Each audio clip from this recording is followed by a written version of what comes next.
শ্রোতা বন্ধুদের গল্পে ঢেবে ঢেবে স্বাগত। বন্ধুরা, যারা আমার এই গল্প পাঠ শুনছেন তাদেরকে অনুরোধ, গল্পটি পুরো শুনবেন। যারা আমার চ্যানেলটি এখনও সাবস্ক্রাইব করেননি তারা অনেক গল্প মিস করছেন, তাই বেল আইকন টিপে নিয়মিত নোটিফিকেশন পান। আর হ্যাঁ, একটা লাইক দিতে কার্পণ্য করবেন না। একটা লাইক ভীষণ মোটিভেট করে।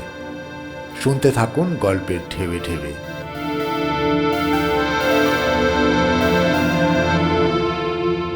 আজকের গল্প মানিক বন্দ্যোপাধ্যায়ের ছোট বকুলপুরের যাত্রী।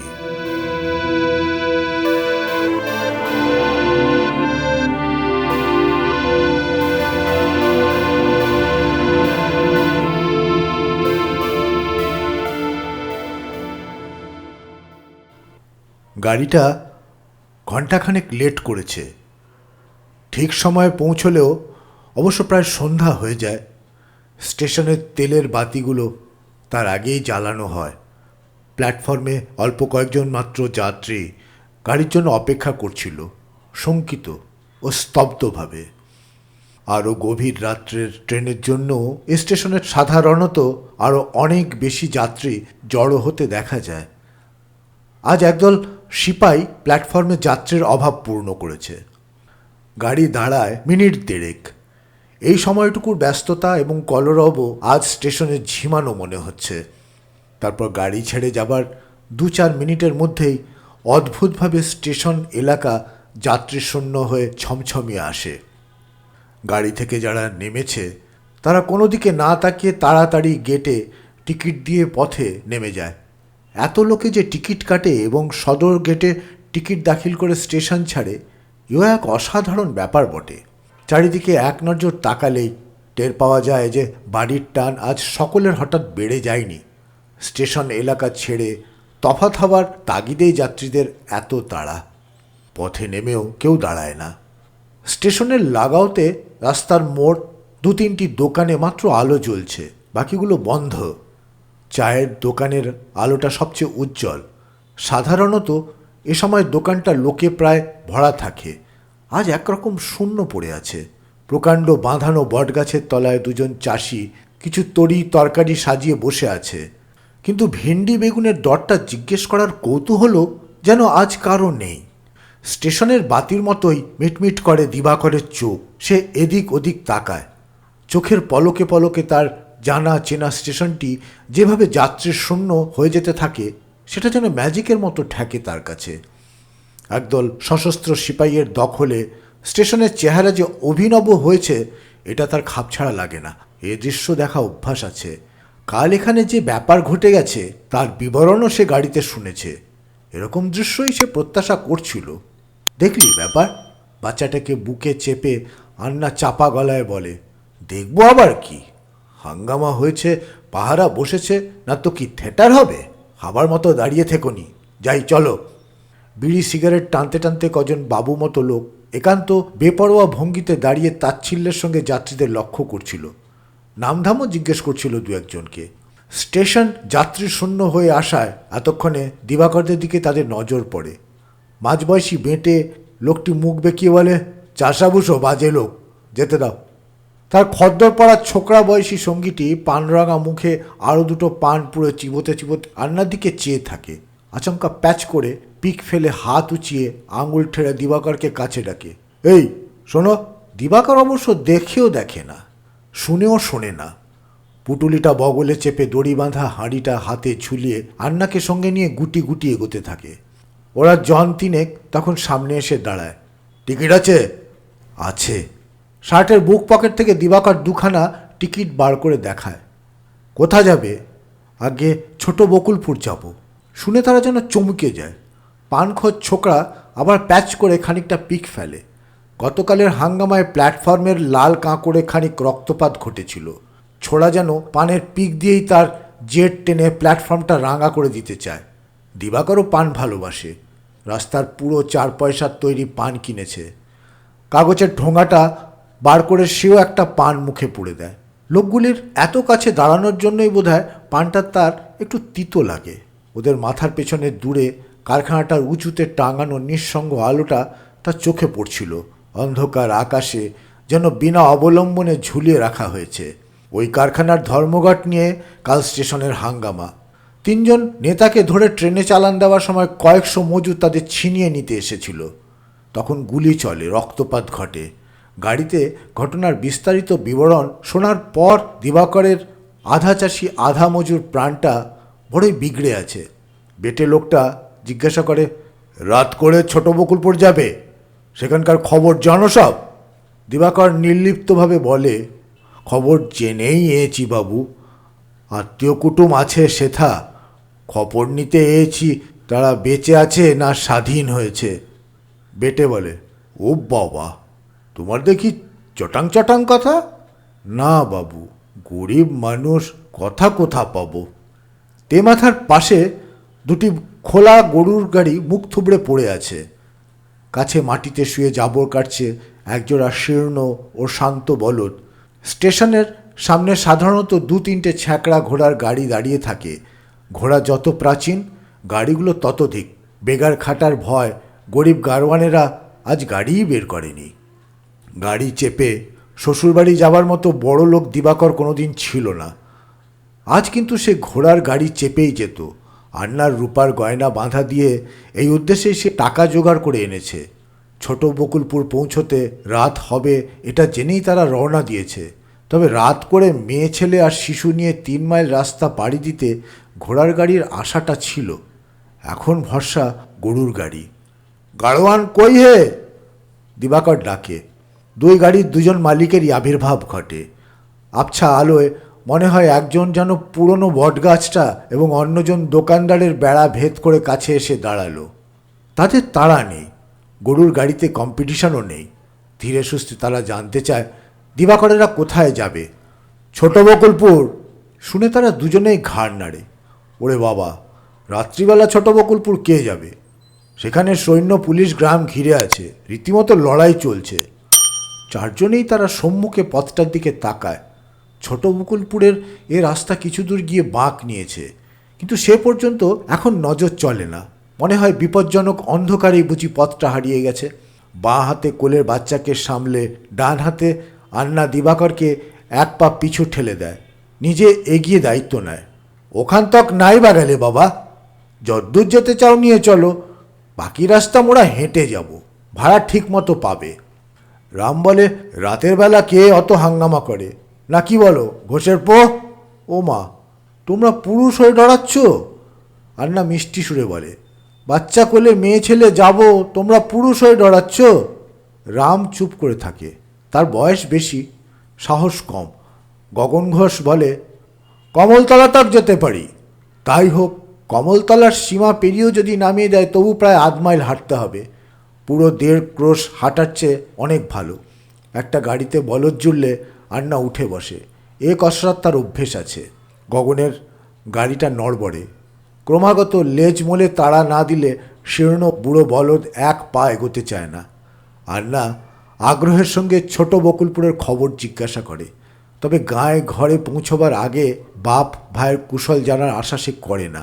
গ্রামের সাধারণ অবস্থার ঘনিষ্ঠতর বিবরণ, অনেক নতুন খবর গগনের কাছে জানা যায়। দূর থেকে তারা শুনেছিল যে ছোট বকুলপুরের অবস্থা অতি শোচনীয়। প্রচণ্ড আঘাতে গায়ের গেরস্থ জীবন তছনছ চুরমার হয়ে গেছে। গগনের কাছে শোনা যায় ব্যাপার ঠিক তা নয়। গোড়ায় গায়ের মধ্যে খুব খানিকটা অত্যাচার হয়েছিল, কিন্তু তারপর গায়ের লোক এমন আঁটোসাঁটো বেঁধে তৈরি হয়ে জেকে বসেছে যে চৌধুরী বা ঘোষেদের কোনো লোক অন্তত 2 ডজন রাইফেল ছাড়া গায়ের ভেতরে ঢুকতে সাহসই পায় না। একবার মুখ খুললে গগনকে থামানো দেয়। গরুর লেজ মোলে মোলে মুখে গরু তাড়ানোর অদ্ভুত আওয়াজের ফাঁকে ফাঁকে সে চারিদিকের অবস্থা বর্ণনা করে যায়। তার মতে কলিযুগ সত্যই এবার শেষ হতে চলেছে। সমস্ত লক্ষণ থেকে তাই মনে হয়। নইলে রাজায় প্রজায় এমন যুদ্ধ বাঁধে? মোরা কলির পাপী লোক, এ লড়াই মোরা মরব। মোদের ছেলেপুলেরা ফের সত্যযুগ করবে। অন্ধকার নিস্তব্ধ পথে বেশ শোরগোল তুলেই গাড়ি চলে। রাস্তার ধারের কোনো কোনো ঘরের বেদখল দাওয়া থেকে মাঝে মাঝে টর্চের আলো এসে পড়ে গাড়িতে। গুরুগম্ভীর কণ্ঠে প্রশ্ন আসে, কে যায়? কোথায় যাবে? গগন জবাব দেয়, স্টেশনের ট্রেনের মেছেলে কমলিতলি যাবে। গাড়ি, গাছপালা, বাড়িঘরের আড়ালে যাওয়া পর্যন্ত টর্চের আলো আন্নার গায়ে সাঁটা থাকে।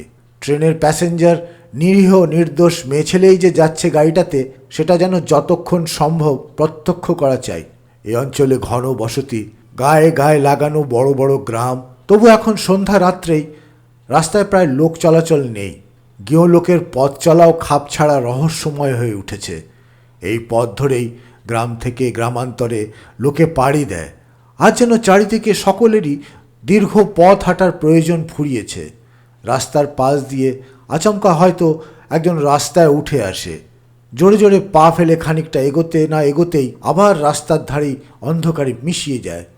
মাত্র দুটি একটি লোকের এরকম টুকটাক খুচখাচ খুচরো চলাফেরার প্রয়োজন নির্জনতা ও স্তব্ধতাকে আরও বেশি অস্বাভাবিক করে তোলে।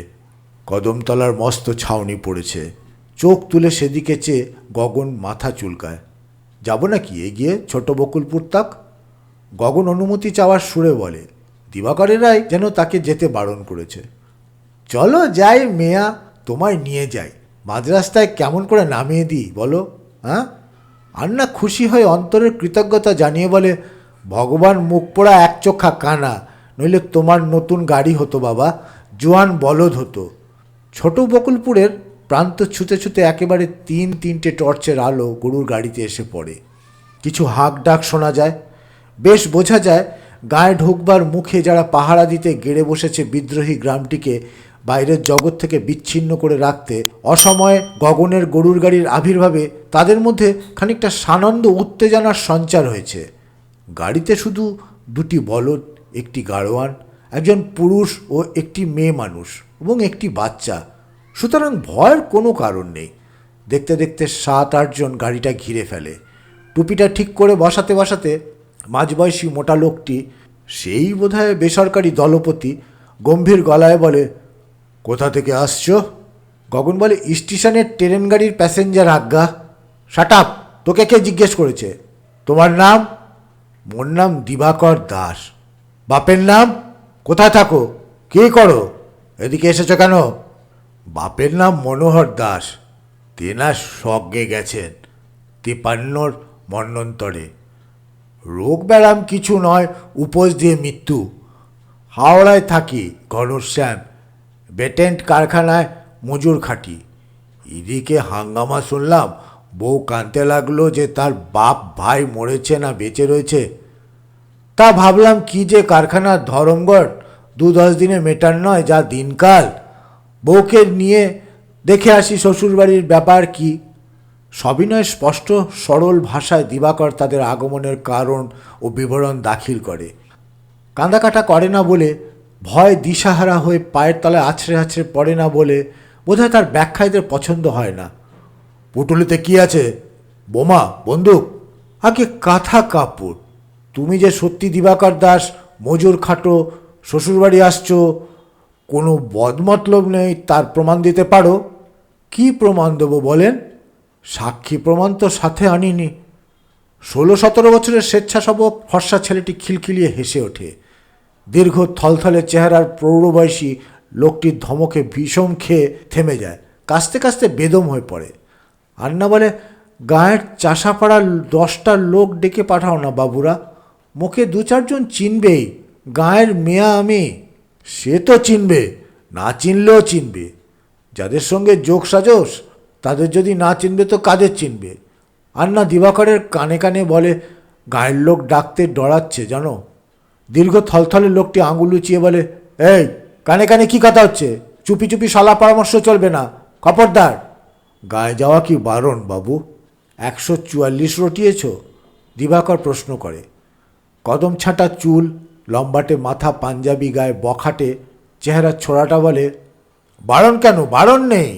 তোমরা কে, কি মতলবে এসেছো জানা গেলেই যেতে দেওয়া হবে। ওসব যাতে জানা যায় তার একটা বিহিত করো বাবুরা। চুপ, তামাশা হচ্ছে না? ধমকানির চোটে দিবাকরেরা চুপ হয়ে যায়। বাচ্চাটা কোকিয়ে কেঁদে উঠে প্রতিবাদ জানায়।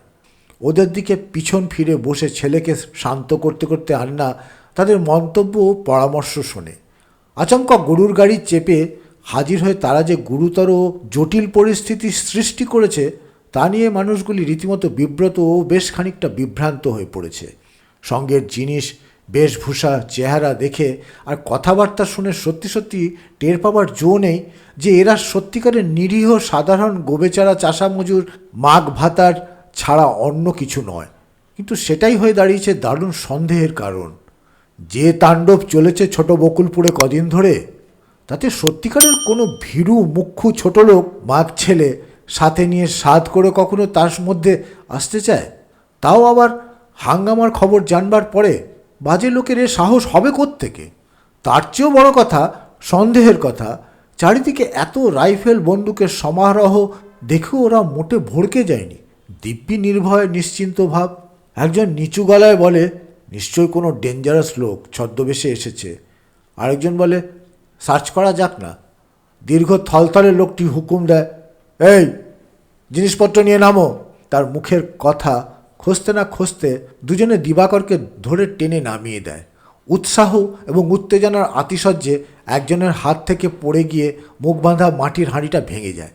ছড়িয়ে পড়ে আধ হাঁড়ি জল, আর তাতে কিলবিল করে গোটা কয়েক শিং মাছ। দিবাকর গোসা করে বলে, দিলে তো বাবুরা, গরিবের পত্তির দফা মেরে দিলে তো। রুগী বউটা এখন খাবে কি? বলি, ওহে দিবাকর দাস, একজন গম্ভীর মুখে বলে, কারখানায় খেটে খাও বললে না? কুলি মজুরের বউরা কবে থেকে শিং মাছের ঝোল খাচ্ছে? 5-6 টাকা শিং মাছের শের। শিঙি মাছ খাওয়া মোদের বারণ আছে নাকি বাবু? এ ফোড়নের অপমানে ক্রুদ্ধ হয়ে গর্জন করে ওঠে, শাট আপ বেয়াদব। পোটলাটা খুলে তন্ন তন্ন করে খোঁজা হয়। তাতে একটা অঘটন ঘটে যায়।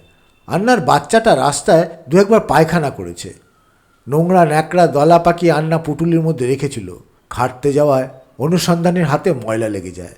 গন্ধে ও স্পর্শে রাগ চড়ে যাওয়ায় বেহিসাবির মতো পুটুলিটাতে সে বল শুট করার মতো লাথি মেরে বসে। ফলে কাদার মতো তরল পদার্থ খানিকটা তার পায়েও লাগে, ছিটকে বন্দুকের গায়েও একটু আধটু লেগে যায়। গাড়িতে বিছানো বিচালি তুলে ছেঁড়া বস্তাটার ভাঁজ খুলে খোঁজার পর গগন আর দিবাকরের গা খোঁজা হয়। দিবাকরের শার্টের পকেট থেকে বার হয় পানের মোড়কটা। বাহ, সাজা পান, দে তো একটা। 3টি পান অবশিষ্ট ছিল। 3জনের মুখে যায়। পান চিবোতে চিবোতে একজন লণ্ঠনের আলোয় পান মোড়া ছাপানো কাগজটার দিকে এক নজর তাকিয়ে যেন বৈদ্যুতিক শখে চমকে ওঠে। কাগজটা ভালো করে মেলে ধরে সে বিস্ফারিত চোখে বড় হরফের হেডলাইনটার দিকে চেয়ে থাকে। ছোট বকুলপুরের সংগ্রামী বীরদের প্রতি নিগুড় আবিষ্কারের উত্তেজনায় কাপা গলায় চেঁচিয়ে ওঠে, পাওয়া গেছে, ইস্তেহার পাওয়া গেছে। ইস্তেহার? তাই বটে, বিপজ্জনক ইস্তাহার। যদিও দুমড়ে মুচড়ে চুন আর পানের রসে মাখামাখি হয়ে গেছে, তবু চেষ্টা করে আগাগোড়া পড়া যায়। পড়তে পড়তে চোখও কপালে উঠে যায়। তবু তারা স্বস্তির নিঃশ্বাস ফেলে। আর শূন্যে হাতড়ানো হবে না, মন গড়া সন্দেহ সংশয়ে জর্জরিত হতে হবে না। একেবারে অকাট্য প্রমাণ পাওয়া গেছে হাতের মুঠোয়। এবার ষড়যন্ত্র ফাঁস হয়ে যাবে। এ ইস্তেহার পেলে কোথা? প্রশ্নটা যেন স্বাদ আছে, এমনইভাবে আরামে জিভে জড়িয়ে জড়িয়ে উচ্চারণ করা হয়। ইস্তাহার? ইস্তাহারের তো কিছু জানি না। 4 পয়সার পান কিনলাম, পানওয়ালাও কাগজটাতে জড়িয়ে দিল। পানওয়ালা জড়িয়ে দিল, না তুমি ভেবেচিন্তে পান কিনে ইস্তাহারটাকে জড়িয়ে নিলে? কেন, তা কেন করতে যাব? আর ঢং করো না, এবার আসল নাম বলো দেখি। দিবাকর আর আন্না পরস্পরের মুখের দিকে তাকায়।